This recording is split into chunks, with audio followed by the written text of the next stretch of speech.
Hi guys, I wanted to do a little demonstration video as you're working on writing your papers. So uh, a lot of the papers that we're writing for these school projects are quality improvement. These projects are quality improvement, and so we're following a standard called SQUIRE 2.0, and I'm just going to bring that up. So the SQUIRE 2.0 standards were developed to try and improve the quality of quality improvement reporting about quality improvement projects. And and there were a couple of versions of it, hence the SQUIRE 2.0. And these papers follow a pretty standard format of introduction, methods, results, discussion, conclusion.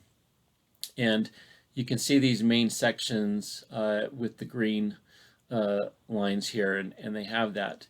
But SQUIRE breaks it down just a little bit more, and then they have these subsections in these main sections. And so you'll see these numbered sections, and they start with, basically the order you would see things in a paper with number 1 and number 2 of the title and abstract, and then 3 and 4 problem description and available knowledge. When you're writing your papers, you don't write in this order.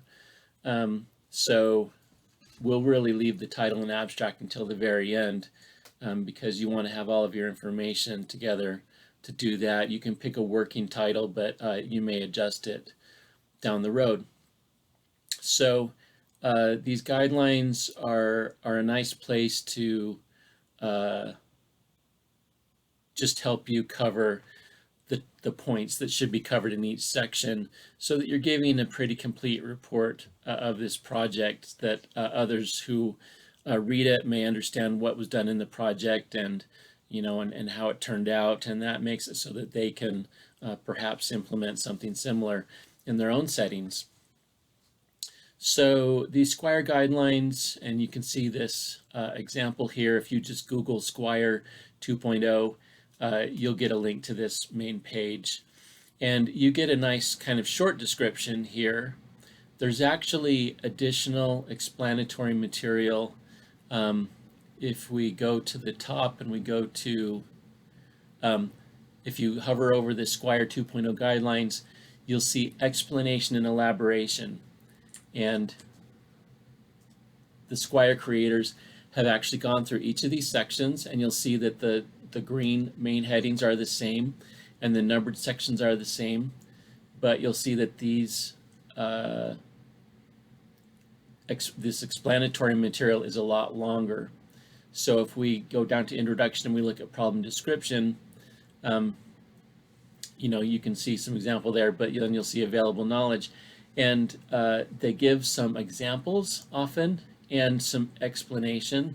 So there's more you can read about each section and what types of things should be there. So I just want to make you aware that that is there. It's pretty long. I have read through it all. And so it's kind of a lot to take in. Because of this, and to try and help make things a little bit easier, I have put together this page on GitHub. And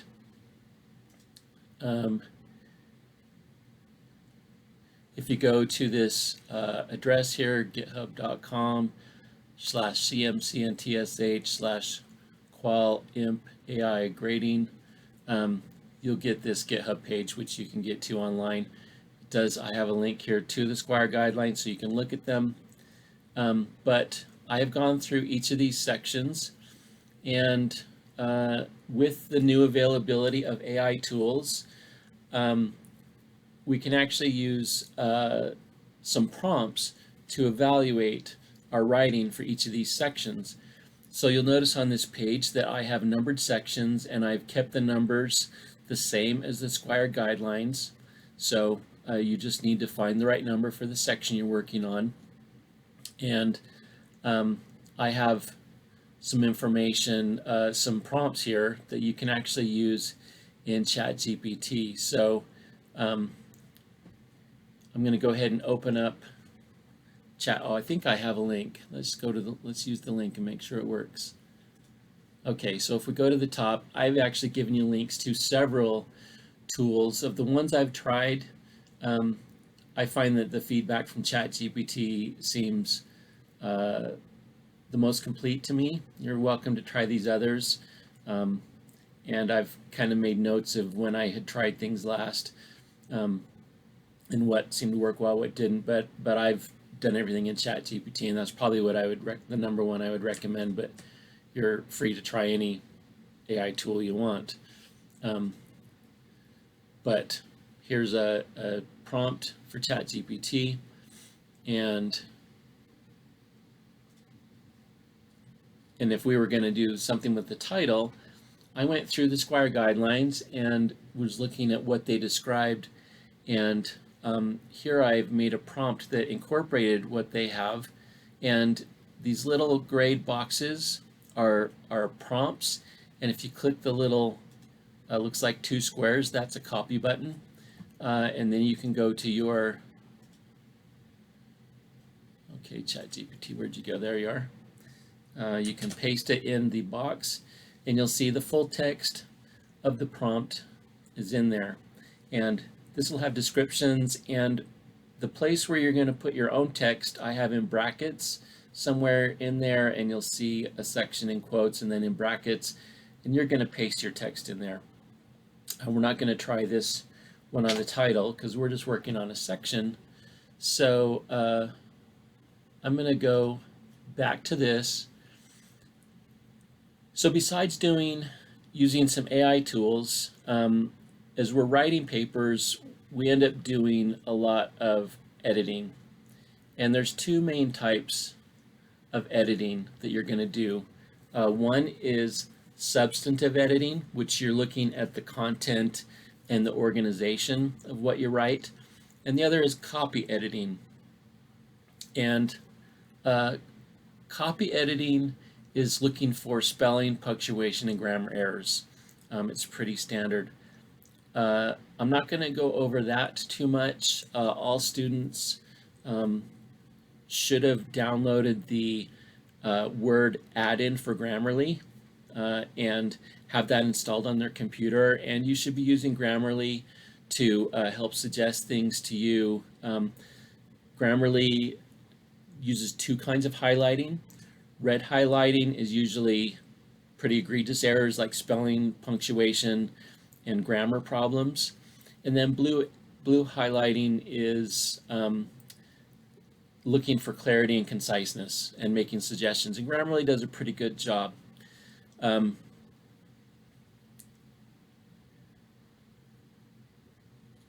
see if I can find, I do have a prompt in here though for copy editing. If we go up to it, okay. So you'll see, here's my copy editing prompt. If you are just using this and you don't have Grammarly installed, this lists each sentence of a piece of text in a new line and should be looking for grammar, syntax, usage, and spelling problems and punctuation errors. And then if it needs some revisions, then it should suggest a revision to you. So I recommend using Grammarly, but if you're not using it, you can try this copy editing prompt to go find things. Really, you shouldn't be turning in work that has spelling and punctuation errors to your professor for review. So I would suggest using Grammarly.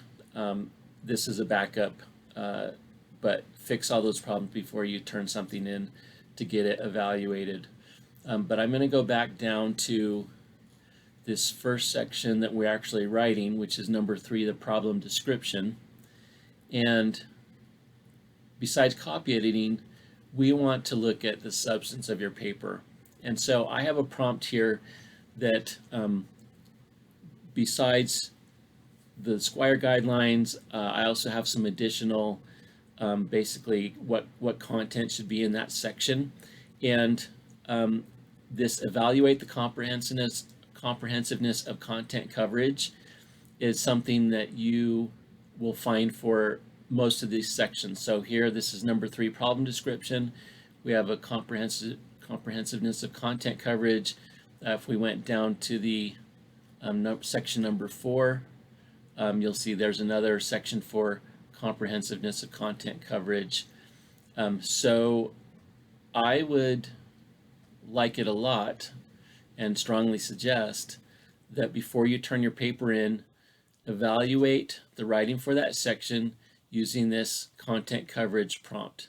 So it's going to be the first prompt after that, and I went and clicked the button and copied it, and then you're going to go to ChatGPT and paste that in there. And here's what we have for the problem description. How well does the text answer each of the following questions? Why are you doing this project? What is the problem you're addressing?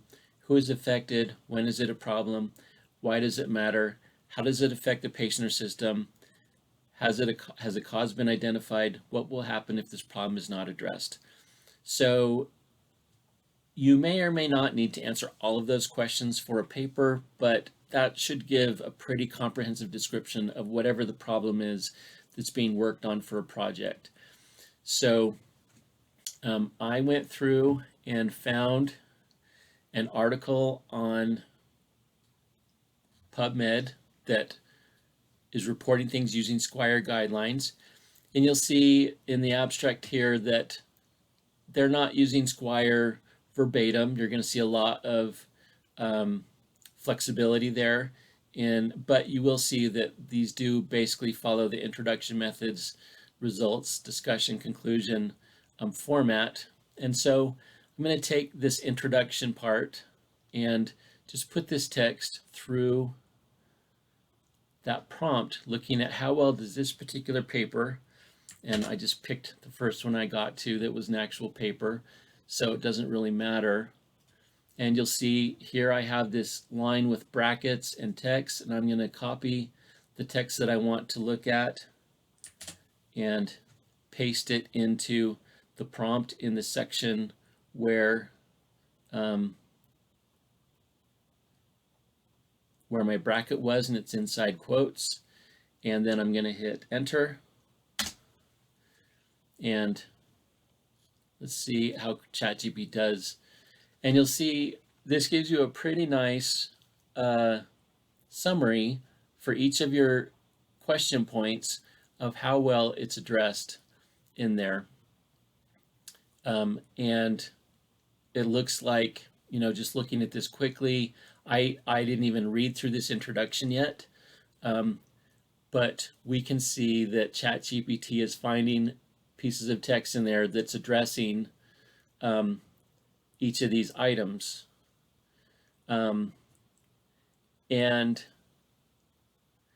it gives you an overall summary. So the reason I'm giving you this is so that you can get feedback very quickly and quite succinctly and for a very low cost, and fix the problems before you turn it in.